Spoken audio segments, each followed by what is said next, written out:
Слухай, гэта не тое, што ты думаеш, мне проста крыху больш пашанцавала. Затое мне падабаецца, пэўна, так? Заўсёды марыў на каляды куды-небудзь вось так з'ехаць. Прабач. Прабач. Усё ж такі затрымалі. Што яму цяпер будзе, што знайшлі? 2-3 гады. Галера. Слухай, я не ведаю, што на гэта адказаць. Просто не ведаю.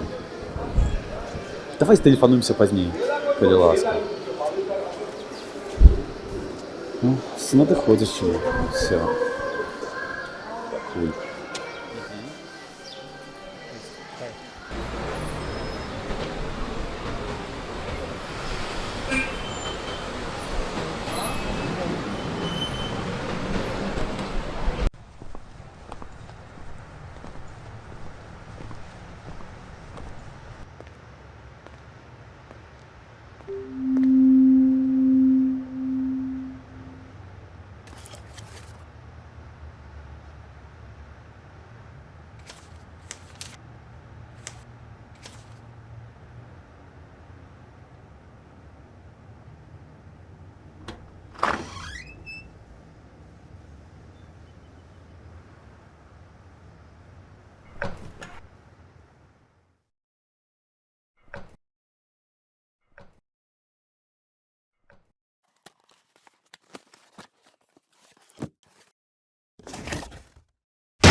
Камера джоба. Kagimatus. Sorry, what is this? This is our traditional Christmas tree. And, after New Year's, we put it burn, and your whole problem is gone. Okay, how much for this one? 30 lari. Okay, I'll take this.